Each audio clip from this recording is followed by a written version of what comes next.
Hello? Hello, can you hear me? Yes, I hear you. Good, good. Are you relaxed? Yes, I'm Sitting fine. down? We just finished Okay. training.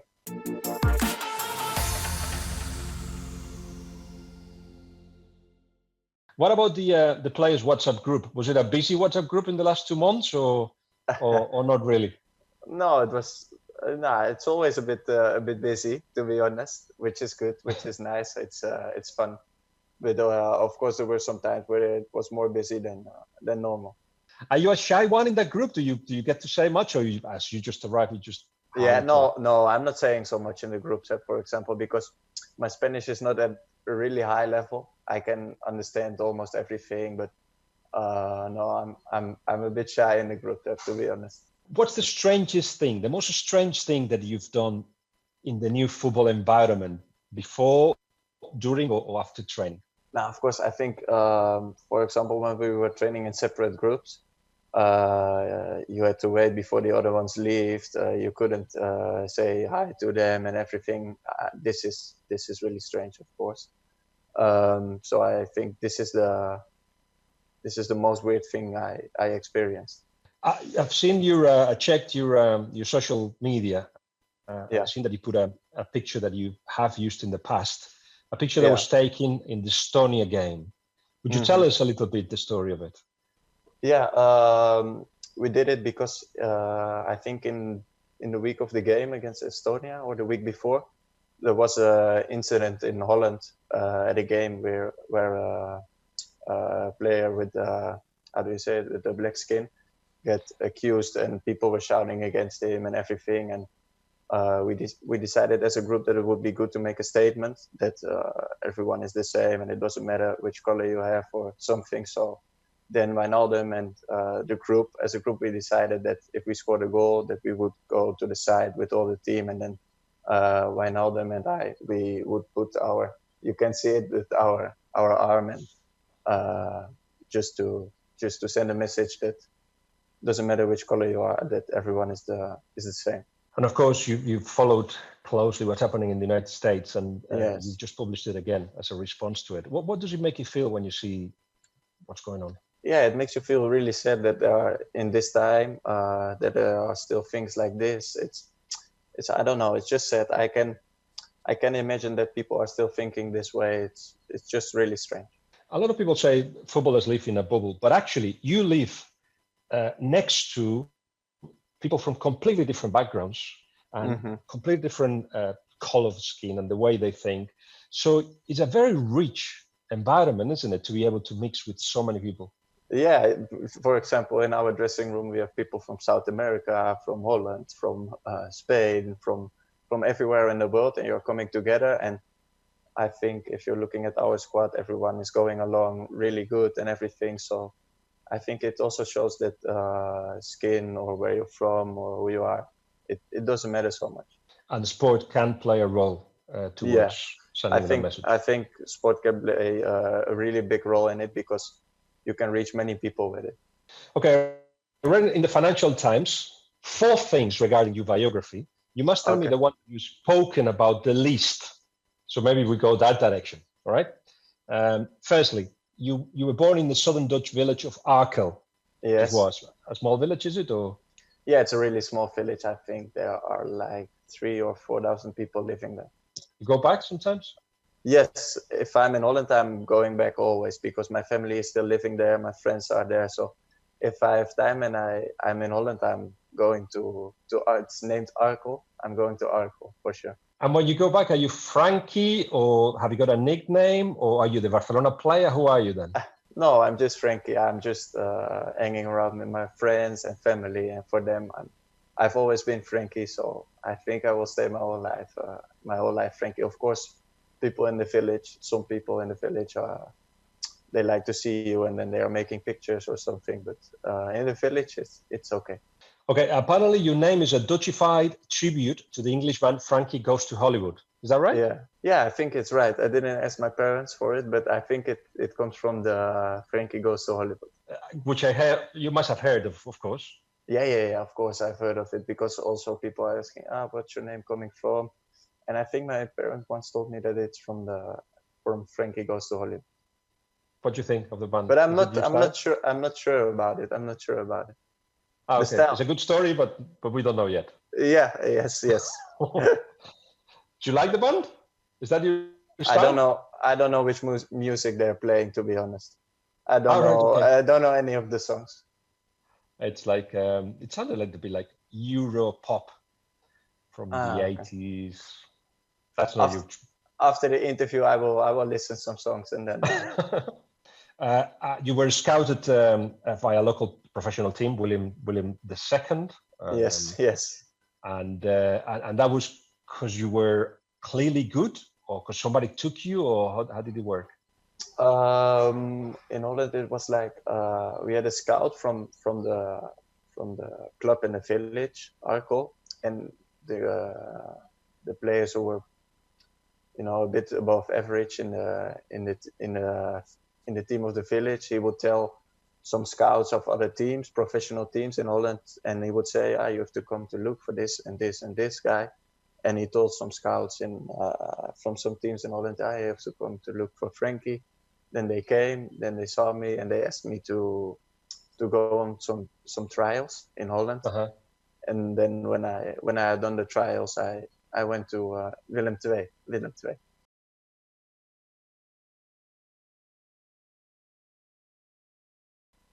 I was not really nervous. I think I was not really nervous. I've done trial at Feyenoord, Feyenoord, Uh-huh.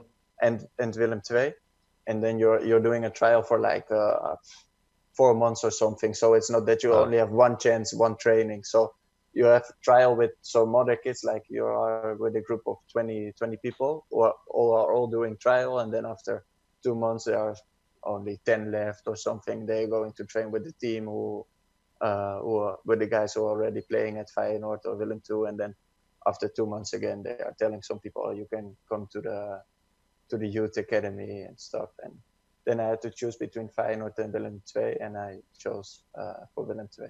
Well, we touched on three of the four things that is in that interview in the Financial Times. The other one is that your family are football mad, and that your grandfather's gravestone is engraved with a referee's whistle. Yeah.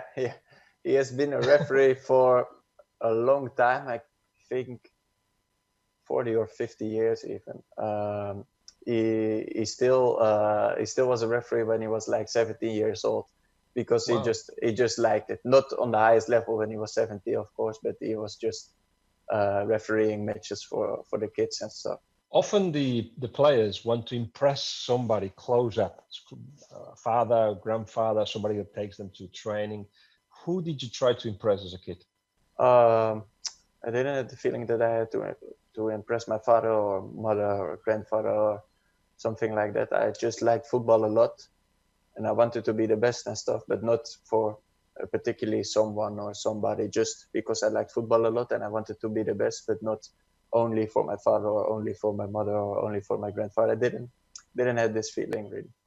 Right. One thing that a lot of players say when they arrive to a club is that it was my dream to be part of this club. Yes. But in your case, it's true.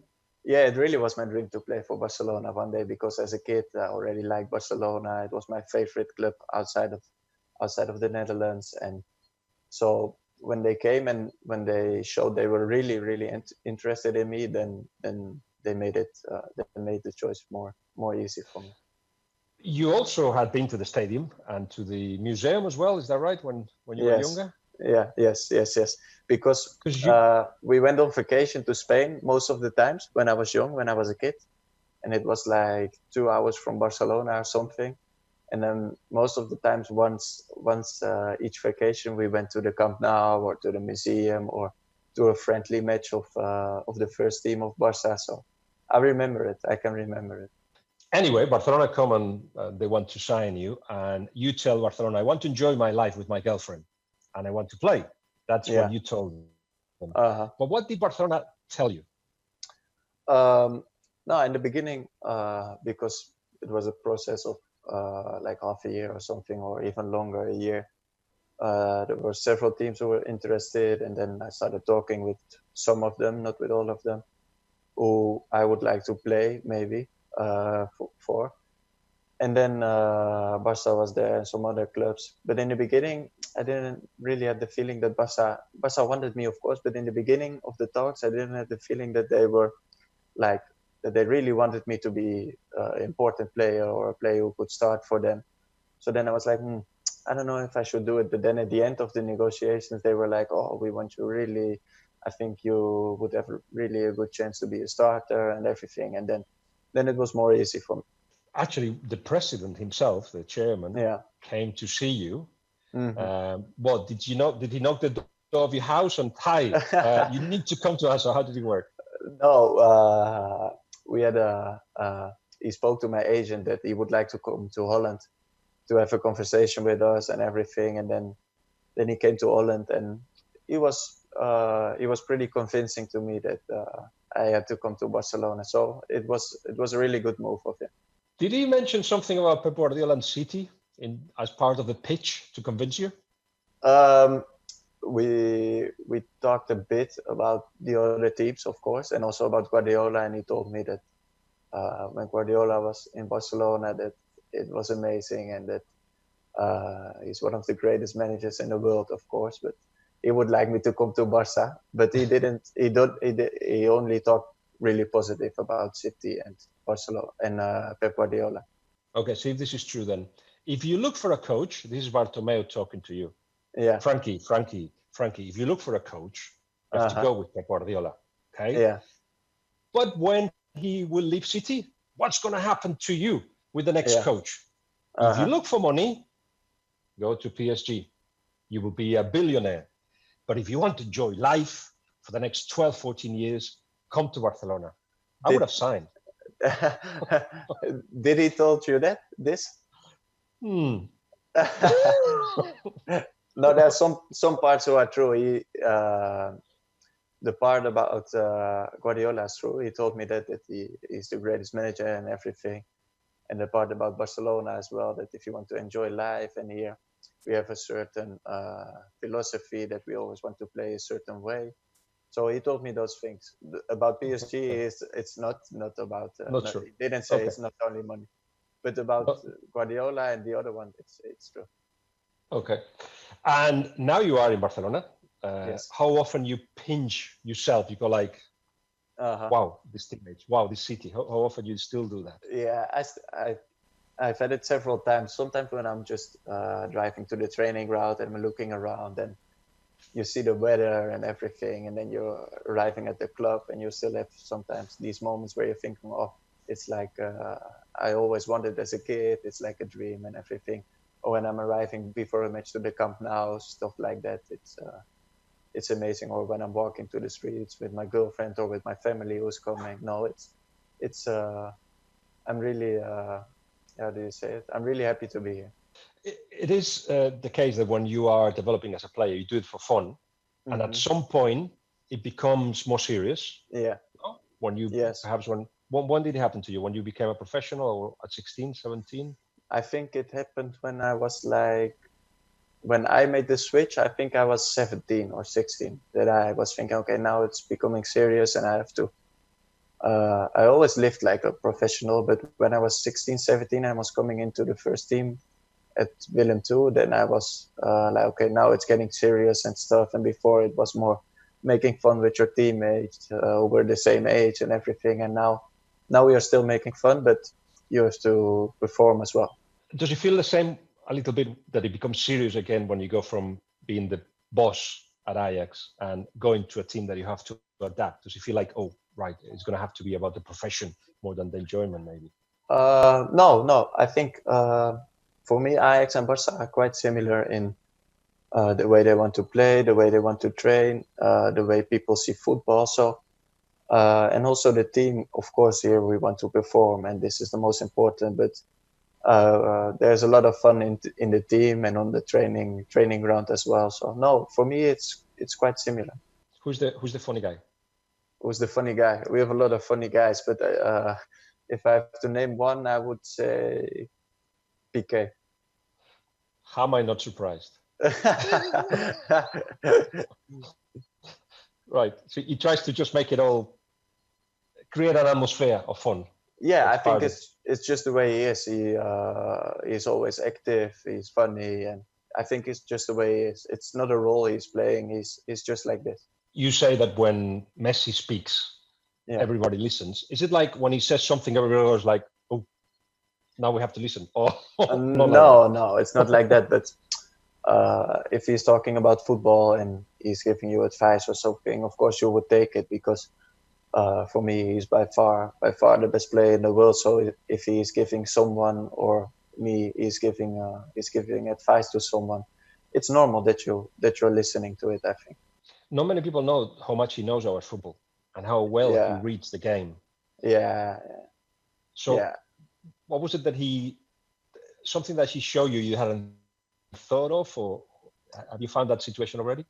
No, it's not a particular thing he's saying like, oh, you have to do this in each game. Sometimes in a game he comes to you and he says, now you have to be a bit more deep. Now you have to be a bit more to the side, or there's small things, but you see directly that it makes a difference if you are doing it. You're all ready for the rest of the competition. There is a league to be played. You are 2 points ahead. Champions League as well. You got to beat Napoli too. So yes. Candidates for everything, no? You feel that way? Yes, I think we are in good shape now. I think everyone came back desperate to play, to compete again. I think we are in a great form now. I see it on the training rounds that the trainings are really intense, more than when we stopped, I think. So maybe we are even better than when we stopped. Yeah, but everybody would be saying that now after 2 months off. Yeah, yes, of course. But I'm feeling like there's something special coming. Okay. Just the last one. You are a part of a very special generation of Dutch players. Yeah. That when I see you play, I feel that they are friends playing. I don't know if you feel the same way. And that reflects in the way you're playing. You are ready for big things, you think? I hope so.